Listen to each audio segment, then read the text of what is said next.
Welcome everybody to this special show. We are going to touch on the playoffs. Special edition Blizzard Warning, playoff edition. We're going to go through all the matchups just to kind of give you a preview of what is to come this year's Stanley Cup playoffs. So let's just jump into the matchups that we have going on in the Western Conference. We're going to go ahead and start with you've got Vancouver Canucks playing the Nashville Predators. Now, the Canucks ended up finishing first in the Pacific Division. They won the Pacific. So, granted, they get the first wild card, which is the Nashville Predators. Now, looking at this one is gonna be an interesting series for the simple fact that the Canucks finished the season with 109 points. Predators only finished with 99 points. It's a really one-sided affair based on their matchups throughout the season. Vancouver was 3-0 against Nashville, who was 0-3. It's pretty one-sided contest, so I mean that could definitely sway things in one way. Nashville played really well near the late end of the season, so I mean my prediction on that would have to probably go as I think Vancouver will end up taking it in 6. Um you get Vancouver with the home ice starting off the games out in Vancouver, which is huge for them. They played really well at home, especially during the playoffs. They always kill it. They actually have their first game tonight as well at 8 o'clock. So, I mean, we can see what's gonna happen there. I mean, you've got the team leaders for Vancouver, like Brock Besser's got 40 goals. Quinn Hughes leads the team with 75 assists. I mean, that's pretty substantial. And then you've got leaders for the Predators. You got Philippe Forsberg, who's got 48 goals. And then you've got Roman Yossi sitting with 62 assists, leading the team. So, I mean, I could really see Vancouver coming out really strong and just kind of putting it to the Predators. But the Preds, they're hungry, and you could kind of never really count them out, in my honest, humble opinion. But in reality, I really think that's going to end up going on Vancouver's side for the simple fact that they've just been unstoppable all season. They've been unbelievable. So moving on from that matchup, let's get to our next matchup. Let's talk about the Dallas Stars, who has been a thorn in our damn sides. Us Abs fans. They ended up winning the Central. Curse them. But so they're the number one seed in the Central. And because of that, they get Vegas Golden Knights in the first round, who the Knights snuck into wild card 2. And that's been an interesting series between the two. So the Stars finished the season with 113 points, and the Golden Knights only finished with 98. So the season series, Dallas is 0-1-2 against Vegas during the season. Vegas is 3-0. So that kind of substantially shows how much more even and equal this matchup really is.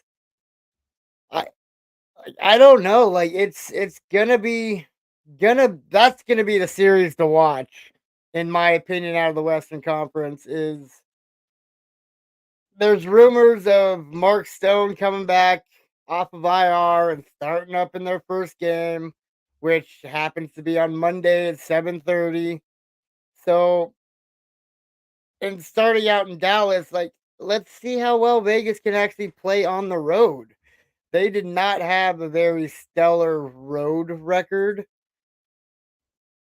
So I don't like I don't know.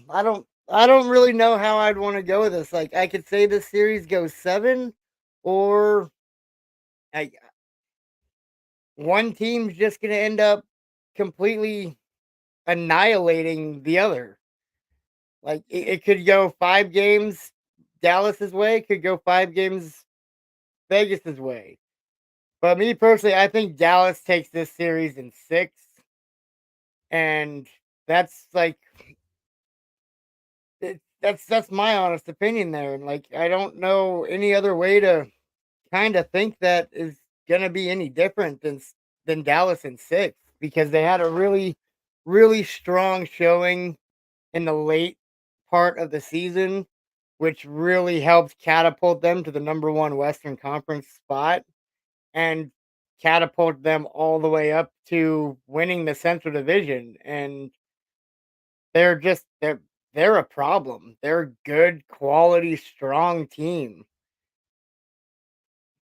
So, I mean, they've like, who do they have in net? They've got Jake Ottinger, who's had some rough spots. They've also got Wedgwood. So, I mean, like them back and forth, if they're having to alternate them 2 goaltenders, the Stars are strong. Like Ottinger finished off like found his game in the end of the season. So like he was 35, 14, and 4 and only had a 2.72 goals against average and a 905 save percentage and 3 shutouts and only 54 starts. So it, it that's kind of going to go to that. And then Vegas, they they really have good goalies as well. I mean, they're going between Logan Thompson and Aiden Hill. So them two, like they're a good pair, but I just don't see them as strong as what Dallas has in net and between the pipes. So, like I'm gonna have to say that Dallas takes this series in 6. As long as Dallas can win both games at home, I think they seal it up. So moving forward to our next matchup, then we have the second place finishers in the Pacific against third place finishers in the Pacific. You got the Edmonton Oilers taking on the LA Kings. Now, the big question of this series is, does Edmonton finally find their playoff stride? Like McKinnon or McDavid seems to be cursed in that aspect to where will he find that stride to be able to finally come out on top in the playoffs? And I personally don't know. I mean, they're pretty even during the season series. Edmonton was 3-1 against LA this season, and LA was 1-2-1. So they're more of an equally matched pairing with the Oilers having 104 points at the end of the season and the Kings having 99. Like they're pretty stacked up really well. Um, I mean, of course, as everyone knows, McDavid has had an incredible second half of the season, putting up an unbelievable amount of points to catch up to the Kucherov McKinnon race and actually kind of make that somewhat close. So, like, he's done, like, McDavid has done everything in his career besides have any sort of playoff success. And I don't know if you boil that down into an Oilers upper management office problem, a coaching issue, or if it's just the players just don't have enough playoff veteran mentality and leadership in that aspect. On the other hand, looking at the Kings, they've got Anze Kopitar, who's played in plenty of veteran leadership playoff style games.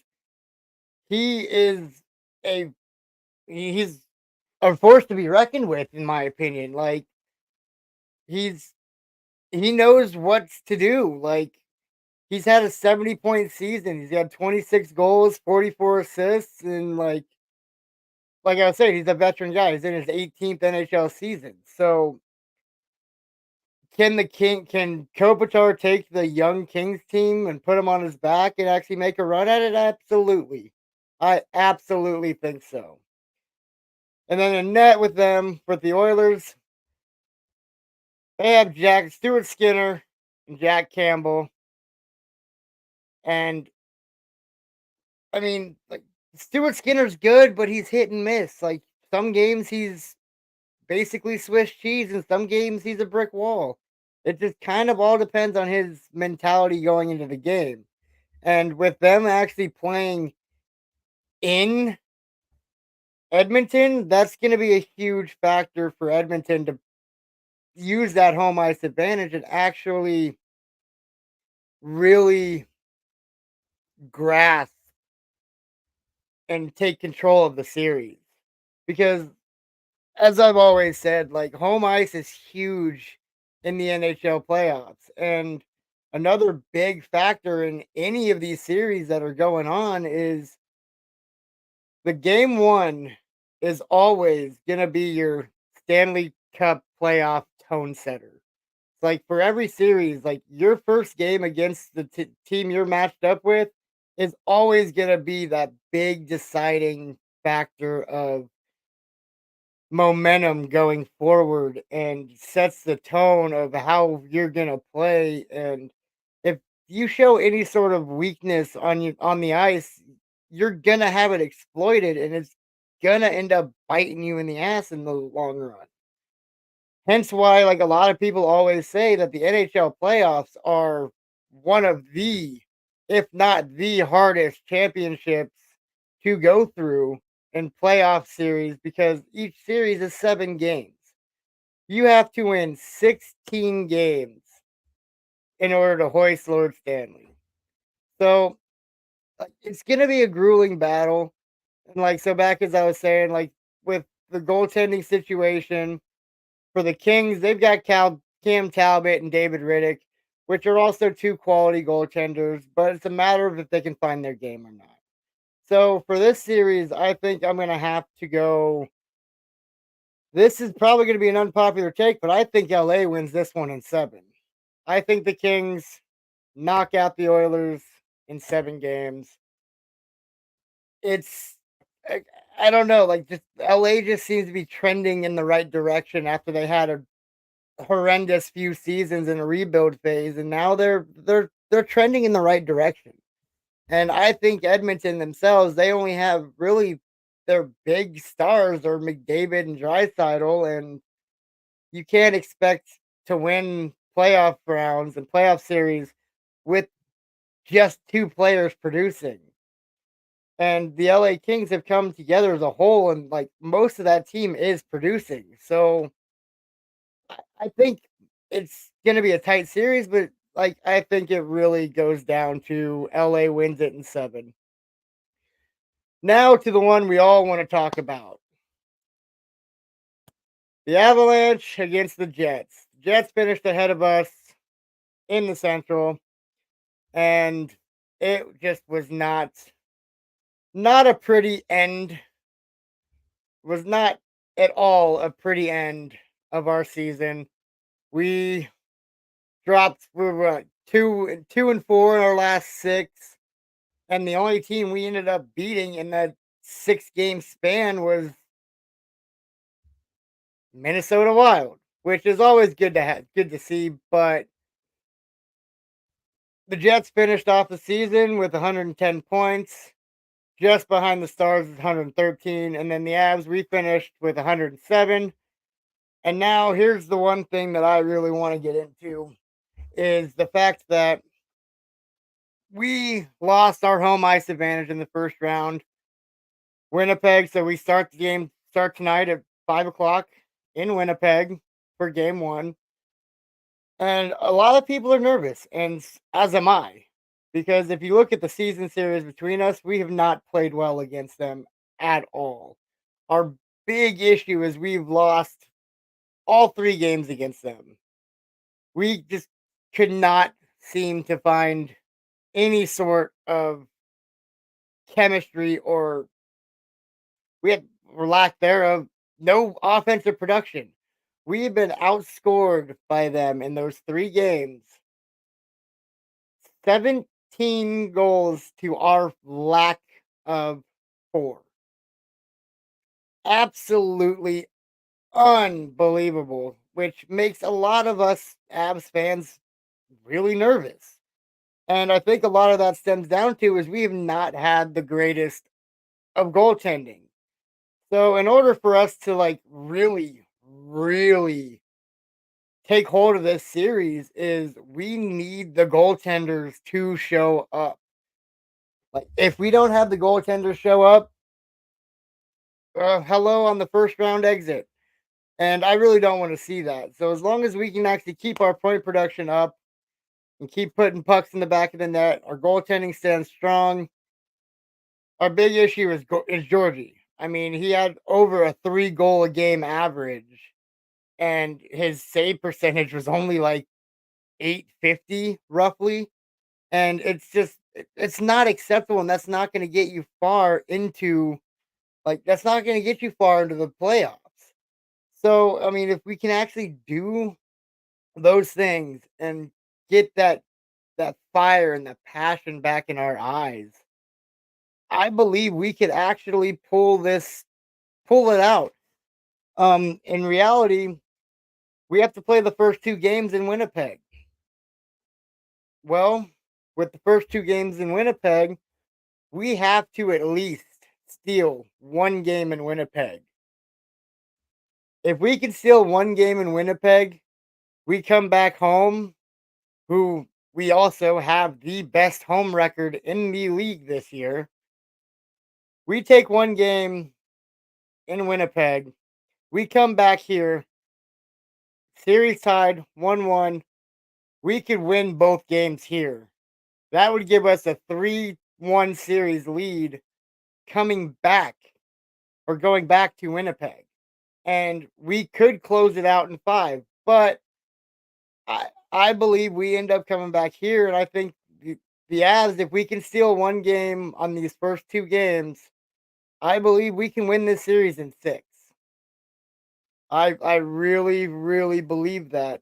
And like on top of that, like we have the opportunity to produce so much with the fact that we have an MVP on our roster as well as too many other superstars that can put the puck in the back of the net. I mean, we got Nathan McKinnon, you've got blah, blah, Kale McCarr, you've got Nichushkin, you've got Lekkonen, like Wood, all these just so much depth on this offense, on this core of this team. We will be missing 1 key part from our top line, and that's Jonathan Drouin. He is out with a lower body injury for the entirety of the series, and he sustained that injury on the last game of the season against the Oilers in our big win over there. Tonight, like it's gonna be a good game tonight. As I said before, it's the tone setter. This game is definitely gonna set the tone for what this series is gonna be like. And if we come out soft, then it's just not gonna look good. So, for what I've found so far, our projected lines for tonight, with us missing Druin, is the projected lineup. We're gonna have Zach Parise with Nathan McKinnon and Miko on the first line, followed by Arturi Lekkonen, Casey Middlestat, and Nichushkin on the second line. Third line will consist of Miles Wood, Ross Colton, and Joel Kiviranta. And then hopefully, like fourth line, you're looking at Cogliano, Yakov Trenin, and Brandon Duhaime. Our D pairings are looking like Devin Taves with Cale Makar, Sam Gerard paired up with Josh Manson, and then Jack Johnson paired up with Sean Walker. Now, our scratches, I'm seeing it as Chris Wagner, Brad Hunt, Caleb Jones, and Arvid Holm.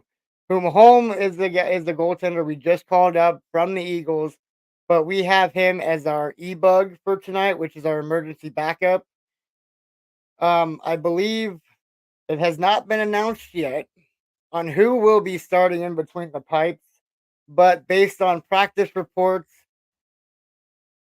Eustace Annunen was not at morning skate and was not in net, but Georgie was. So we will probably my projected guess because he was in net this morning for morning skate. I would think that Alexander Georgiev will be our starter in between the pipes.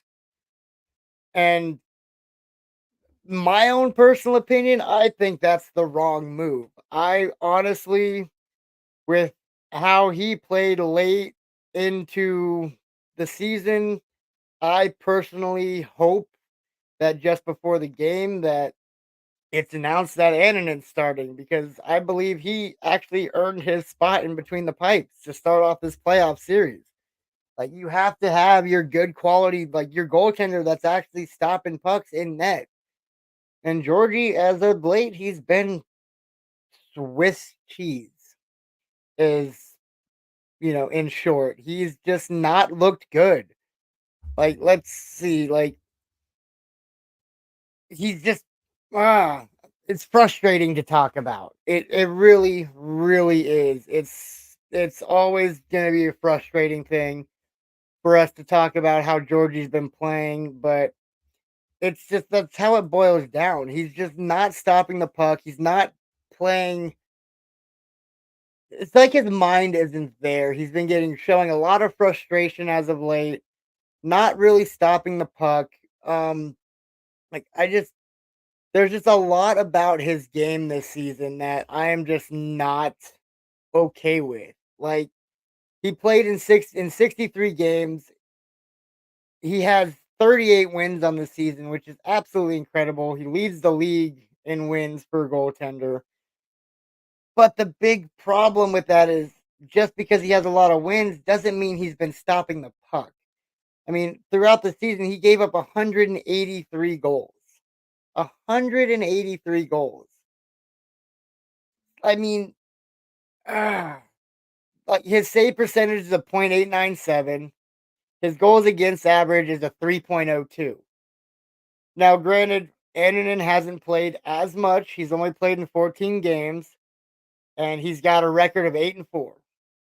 Not terrible with one overtime loss. But in those four losses, he's got a 2.25 goals against average and a 0.928 save percentage, and only allowing 30 goals in his 14 starts. So that's pretty pretty good in my opinion. I mean, there were a couple games that he's got a lot of goals against because he did come in to relieve Georgie on a few games, and he gave up a few goals even after. So he didn't get the loss or, the start on his roster, on his stats, but there's just a lot that this series is going to look forward to. I mean, you looking at Winnipeg, like Winnipeg is just unbelievable. Like they've had a stellar run on the end of their season, and it's it's it's gonna be a tough series, especially like seeing how we played against them all season. So like they're led by, let's see who leads them in goals. You have Kyle Connor who leads them with leads Winnipeg Jets with 34 goals. Then you have Mark Scheifele who leads the entire team in points with 72. Like, and then their next scorers is Tyler Toffoli with 33 goals, Sean Monahan with 26 goals. Like their top point producers, Josh Morrissey with 69 points, Nikolai Eller 61 points, Kyle Connor with 61 points. Like they have a really stacked lineup with a lot of players, at least 7 players that are within range of each other that are point producers, and which shows they have depth as well. So we need to actually come out defensively, play strong, basically lower their numbers so they don't have so many offensive chances. And a big thing that we really, really need to focus on, which I've seen a problem with us as of late with the Avs, is our transition defense has been absolutely horrendous, which has gone and create letting other teams create odd man rushes against us, which is just you can't do that. You really can't. Your transition defense has to be on point. You have to track the puck. You have to be in front of it. We need block shots. And we need steals in the neutral zone and not let them set up in our zone. If we can minimize those during this series, we have a really big shot to actually knock Winnipeg out and move on to the next round. If we don't do that, I hate to say it, but if we don't figure our goaltending out and our goaltenders don't come out and actually play in between the pipes like I know they can, and our defense doesn't step up the way I know they can and make big defensive plays, and our scoring, as long as we're producing points and we're putting pucks in the back of the net, our goalies can breathe a little bit, but they can't get lackluster. If we get a lead, we need to maintain the lead. We need to keep playing, don't take our foot off the gas, and just play consistent hockey. We need to come out and play 60 minutes of hockey. If we don't play 60 minutes and we just get lackluster because we get a lead and we just kind of go along with the motions, 9 times out of 10, we will end up losing. And I do not want to see that. But as for my prediction, I think the Avs actually end up taking this series in six. I think we win the series 4-2 and we win the game. We win this series in 6 games. And I mean, that's pretty much the long and short of it. We want to just jump in here and give everyone a nice little playoff preview of what's to come. We got our abs coming on here in about half an hour on ESPN2, I believe it is. And actually, well, let's dive into the scores from yesterday on the Eastern Conference side. We have we had the Maple Leafs play the Bruins in game one, and the Bruins took down the Maple Leafs 5-1. And then in the other game, the Hurricanes are taking on the New York Islanders. And the Hurricanes took down game one last night 3-1. Then today, we have had 2 games going on, Eastern Conference wise. You had the Rangers take on the Capitals in game one of their playoff series, and the Rangers took game one 4-1, with Matt Rempe getting his first playoff goal. And then we also had the Lightning against the Panthers, the Battle of Florida. Game one went to the Panthers. So right now, as it stands, we've got Florida leading the Panthers, or Florida leading the Lightning 1-0. You've got the Rangers leading the series 1-0 against the Capitals. Then you have Carolina leading the Islanders 1-0 in their series, as well as Boston is leading the Maple Leafs 1-0 in their series. Now, to talk about the Eastern Conference matchups, everyone's all excited about the Maple Leafs, but I hate to say it, but the Maple Leafs are getting swept. It's going to be a 4-0 Boston Bruins series. The Islanders and Hurricanes series, I believe that is going to end up going into 7 games because those two teams, the Islanders came out and just showed them what's up last night, and it was a fun game to watch. I think the Lightning Panther game goes 6. I think that series goes 6. I think Tampa Bay gets knocked out in 6 by Florida Panthers. And I think the Rangers win in 5 against the Washington Capitals. Well, that's all I've got for you guys this evening. Everyone get excited for our Avs. Let's go. And Wish the boys luck. Game's on at 5 o'clock on ESPN2. I'll catch you next time. From Blizzard Warning, let's go Avs.